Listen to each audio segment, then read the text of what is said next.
मैं विभा मिश्रा, शासकीय कन्या उच्चतर माध्यमिक विद्यालय महाराजपुर मंडला, कक्षा 11वीं एनसीईआरटी अर्थशास्त्र में जो एक किताब है अर्थशास्त्र में सांख्यिकी, उसका अध्याय 1 परिचय लेकर आई हूँ।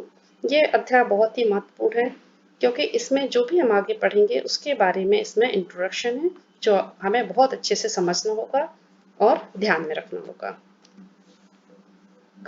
पाठ के प्रारंभ में एक चित्र बना हुआ है। इस चित्र में विभिन्न प्रकार की क्रियाएं दिखाई दे रही हूँ। किसान दिखाई दे रहा है हल चलाता हुआ, पास में कुआं बना हुआ है, रेलवे लाइन बनी हुई है, कारखाना बना हुआ है, कुछ लोग कार्य कर रहे हैं कंप्यूटर पर। तो ये सारी जो क्रियाएं हो रही है ये आर्थिक क्रिया है, यानी धन कमाने के लिए ये जो वो कार्य कर रहे हैं। तो जीवन के सामान्य कारोबार के संदर्भ में मनुष्य के अध्ययन से संबंधित हैं ये क्रियाएं।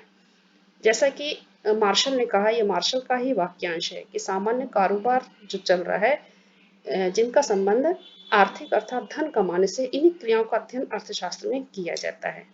यहाँ मैं यह भी बताना चाहूंगी कि कुछ क्रियाएं आर्थिक होती हैं और कुछ क्रियाएं अनार्थिक भी होती हैं। तो अनार्थिक क्रियाओं का संबंध धन से नहीं होता। जो क्रियाएं ऐसी होती हैं जिनके बदले धन कमाया जाता है वही आर्थिक क्रियाएं कहलाती हैं। जैसे कि एक शिक्षक के द्वारा स्कूल में पढ़ाया जा रहा है तो उसे वेतन प्राप्त हो रहा है, वो आर्थिक क्रिया कहलाएगी। लेकिन वही शिक्षक यदि घर में अपने बच्चे को पढ़ा रहा है तो वो आर्थिक क्रिया नहीं कहलाएगी क्योंकि उसको भुगतान प्राप्त नहीं हो रहा है। तो जीवन के सामान्य कारोबार में जो मनुष्य आर्थिक क्रियाओं को कर रहे हैं उसका संबंध अर्थशास्त्र से है। इसके अंतर्गत हम देखेंगे कुछ चित्र दिखाई दे रहे हैं। जैसे कि यदि हम बाजार जाते हैं कुछ वस्तुओं को क्रय करने के लिए, स्वाभाविक है हमारे पास हमारी जो भी आवश्यकताएं होंगी उन आवश्यकताओं की पूर्ति के लिए हम वस्तुओं को खरीदते हैं और फिर उसके पश्चात उसको उपभोग करते हैं। उपभोग करने के पास हमें आवश्यकता की संतुष्टि होती है। तो वस्तु को क्रय करने वाला कहलाता है उपभोक्ता, यानी आवश्यकता की संतुष्टि के लिए वस्तुओं या सेवाओं को खरीदने वाला व्यक्ति उपभोक्ता कहलाता है। अब वो वस्तु हमने कहाँ से खरीदी? दुकानदार से खरीदी। तो बेचने वाला जो है वो लाभ कमाने के लिए कार्य करता है। तो लाभ कमाने के लिए जो भी कार्य करता है अर्थात वस्तुओं को बेचता है वह कहलाता है विक्रेता। वस्तुओं का उत्पादन करने वाला उत्पादक कहलाता है। विक्रेता के पास वस्तु कहाँ से आई? उत्पादक से लेकर आया, कारखाने से लाया। अनाज है तो वो किसान से लाया। तो किसान के द्वारा बीज से फसल का उत्पादन या कारखाने में कच्चे माल से विभिन्न प्रकार की वस्तुओं का उत्पादन। तो जो उत्पादन करने वाले होते हैं वो कहलाते उत्पादक। यहाँ किसान भी हो सकता है, कृषि क्षेत्र भी हो सकती है और विनिर्माता भी हो सकता है, कारखाने आदि भी हो सकते हैं। उत्पादक एक व्यक्ति हो सकता है, दो व्यक्ति हो सकते हैं, कोई फर्म हो सकती है, कोई उद्योग हो सकता है, किंतु आवश्यक है कि वहां उत्पादन होना चाहिए। तो उत्पादन करने वाले कहलाते हैं उत्पादक। जो व्यक्ति भुगतान प्राप्त करने के उद्देश्य से अपनी सेवाएं देते हैं, यानी उत्पादन के कारक के रूप में जो कार्य करते हैं और बदले में उनको भुगतान प्राप्त होता है वेतन के रूप में या मजदूरी के रूप में, वो कहलाते हैं कर्मचारी या नौकरी करने वाले। तो इनको हम कहेंगे सेवाधारी। व्यक्ति जो नौकरी करते हैं अथवा अपनी सेवाएं उत्पादन के कारक के रूप में देते हैं और वेतन या पारिश्रमिक प्राप्त करते हैं, वह कहलाते हैं सेवाधारी। इसी प्रकार से कुछ व्यक्ति अपनी सेवाएं देते हैं। सेवाएं देने वाले हो सकते हैं टैक्सी ड्राइवर, डॉक्टर या शिक्षक या वैज्ञानिक। तो सेवा देकर जो भुगतान प्राप्त करते हैं वह कहलाते हैं सेवा प्रदाता। ये अपने क्षेत्र के विशेषज्ञ होते हैं और आवश्यकता पड़ने पर हमें जरूरत या समस्या से निपटने में अपने ज्ञान व सेवा के माध्यम से वो मदद करते हैं। एक कहानी आपने सुनी होगी अलादीन एवं उसके चिराग की, जैसे कि आपकी पुस्तक में लिखा हुआ कि बिना दिए कुछ नहीं मिलता। इस वाक्यांश को समझने के लिए अलादीन एवं चिराग की कहानी जो कि आप सुनते आए हैं। अलादीन था, उसके पास एक चिराग था। चिराग से एक जिन्न प्रकट होता था और उस जिन्न से जो भी आवश्यकता की वस्तु चाहिए थी वो मिल जाती थी। राजा की बेटी की शादी हुई, उपहार के लिए बहुत सी वस्तुओं की आवश्यकता हुई। चिराग उत्पन्न हुआ, चिराग से धुआं निकला, जिन्न निकला और जितनी भी वस्तुएं चाहिए थी उपहार स्वरूप उससे वो वस्तुएं मिल गई। तो चूंकि ये तो कहानी काल्पनिक है, लेकिन वास्तविक जीवन में हमारे पास कोई भी ऐसा चिराग नहीं होता जिससे कोई जिन्न प्रकट होए और हमें अपनी आवश्यकता की सारी वस्तुएं दे दे। वास्तविक जीवन में हम देखते हैं मनुष्य की आवश्यकताएं तो बहुत होती हैं, असीमित होती हैं, एक के पश्चात दूसरे, दूसरे बाद तीसरे, ऐसे क्रमशः आवश्यकताओं की कोई सीमा नहीं होती। बहुत सी आवश्यकताएं होती हैं, लेकिन जिनके माध्यम से हम आवश्यकता की पूर्ति करते हैं, धन आदि, वो साधन तो हमारे पास सीमित होते हैं। अब आवश्यकताएं असीमित, साधन सीमित। बहुत समस्या कि असीमित साधनों की पूर्ति हम सीमित साधनों के माध्यम से कैसे करें, क्योंकि हम देखते हैं कि जो साधन है उसके वैकल्पिक प्रयोग होते हैं। हमारे पास यदि पैसे हैं तो उस पैसे का प्रयोग हम एक से अधिक जगह कहीं पर चुनकर हम कर सकते हैं। उस पैसे से हम शिक्षा भी प्राप्त कर सकते हैं, मनोरंजन की वस्तु भी खरीद सकते हैं। आपके पास यदि 10 रुपए हैं, 10 रुपए से आप 2 समोसे भी खा सकते हो, 2 पेन भी ले सकते हो, 1 समोसा 1 पेन भी ले सकते हो, या 10 रुपए बचा कर भी रख सकते हो। तो कहने का आशय है कि जो हमारे पास साधन होते हैं उस साधन के वैकल्पिक प्रयोग होते हैं। अब वैकल्पिक प्रयोग में से हम कौन सी आवश्यकता पूरी करें और कौन सी छोड़ें, यहाँ हमारे पास समस्या होती है चयन, जिसे हम कहते हैं चयन की समस्या या आर्थिक समस्या। यानी ये अभाव होता है हमारे पास काय का, साधनों का।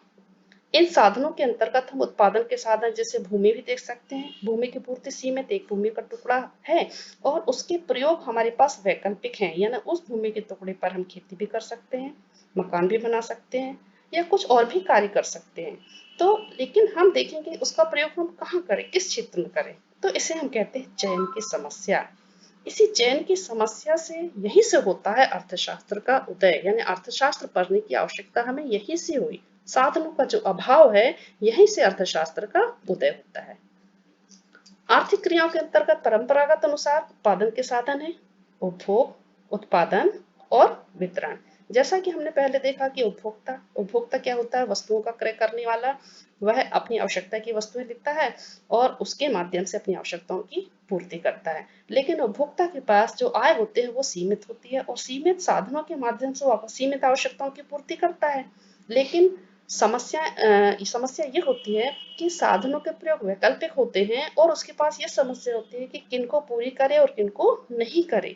तो यह उपभोग का अध्ययन होता है कि वह विभिन्न प्रकार के साधनों के माध्यम से अपनी किन आवश्यकताओं की पूर्ति करे और किन की न करे। यह उपभोग का अध्ययन है कि उसे आवश्यकता की संतुष्टि उसे अधिक से अधिक हो। यह उपभोग के अंतर्गत आता है। इसी प्रकार से उत्पादन देखेंगे। जो उत्पादक होता है वह उत्पादन अपना क्यों करता है, लाभ कमाने के लिए। उसे लाभ तभी होगा जब वस्तु के निर्माण में लागत कम हो और ऊंची कीमत पर वस्तु बिके, और लागत और कीमत का अंतर ही कहलाता है लाभ।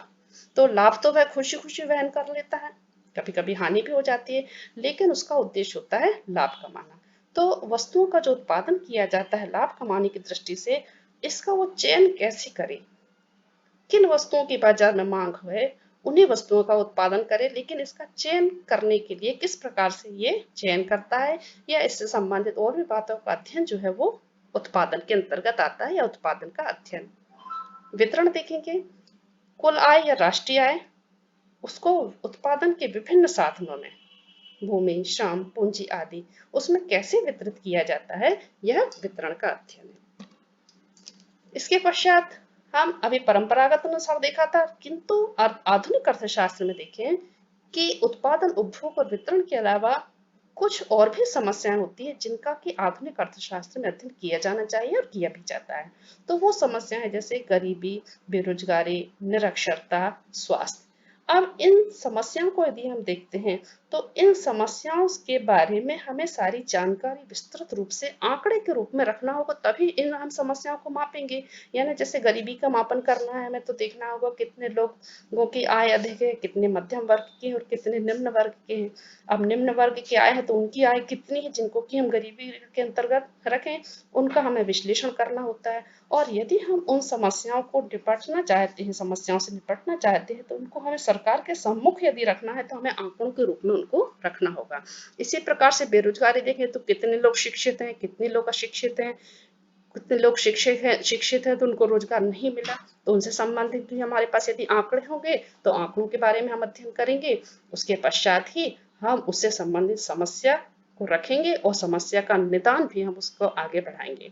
इसी प्रकार से निरक्षरता के अंतर्गत कितने लोग साक्षर है, कितने लोग निरक्षर हैं, तो ये भी संख्याओं के रूप में। स्वास्थ्य सुविधाएं, स्वास्थ्य सुविधाओं के अंतर्गत भी हम आंकड़ों के रूप में, जैसे वर्तमान में कोरोना एक महामारी फैली है, तो उसके अंतर्गत हम देखेंगे कि उसमें कितने लोग बीमार हैं या स्वास्थ्य सुविधाएं हैं तो कितनी हैं, कितने हॉस्पिटल्स हैं, कितने कर्मचारी हैं।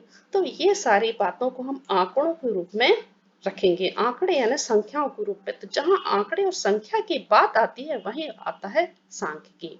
सांख्यिकी जो है वो गणना का विज्ञान है, यानी अर्थशास्त्र और सांख्यिकी एक दूसरे से दूर नहीं है। ये सारी आर्थिक समस्याओं का यदि हमें अध्ययन करना है तो इन आंकड़ों को, इन बातों को हमें संख्यात्मक रूप में प्रस्तुत करना अत्यावश्यक है।